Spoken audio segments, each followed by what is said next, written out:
Hi കൂട്ടുകാരെ, എല്ലാവർക്കും പുതിയൊരു വീഡിയോയിലേക്ക് സ്വാഗതം.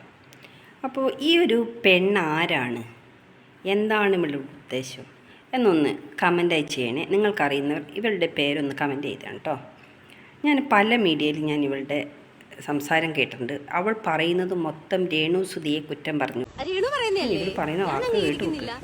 എനിക്കങ്ങനെ തോന്നുന്നില്ല, ആർട്ടിസ്റ്റ് ആണെന്ന് തോന്നുന്നില്ല.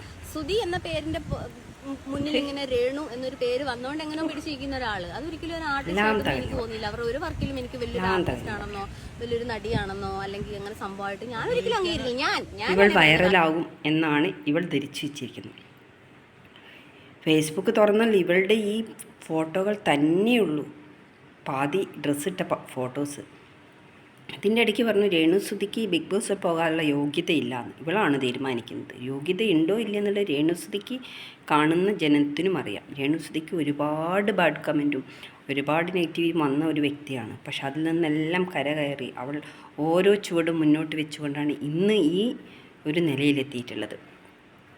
അത്ര പോലെ ഇവക്ക് വയ്യ. ഇവളെന്തിനാ മറ്റുള്ള ഒരു പെണ്ണ് കണ്ടില്ല, ഒരു പെണ്ണിനെ കുറ്റം പറയാൻ എടുക്കും. അസൂയ, കുശുമ്പ്, കുന്നായിക. അതിൻ്റെ കൂടെ കുറേ ആളുകൾ, ആണുങ്ങളും പെണ്ണുങ്ങളും അടക്കം ബാഡ് കമൻ്റ് ഇടുന്നു. നമ്മളാരും ഇവർക്കൊന്നും ചിലവിന് കൊടുക്കുന്നില്ല. പിന്നെ നമ്മൾ എന്തിനാണ് ഇവരൊക്കെ വിമർശിക്കേണ്ട കാര്യം?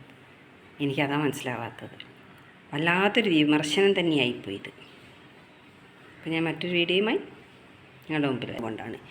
ഇവളെന്താ ഈ കൂട്ടുന്നത്? ഇവളുടെ പാതി സാധനങ്ങൾ മൊത്തം കാണിച്ചുകൊണ്ടാണ് ഇവൾ നടക്കുന്നത്. പക്ഷേ രേണുസുധി അങ്ങനെ കാണിക്കുന്നൊന്നുമില്ലല്ലോ. രേണുസുധി ആർട്ടിസ്റ്റാണോ? അത് അവൾക്ക് തോന്നുന്നില്ല.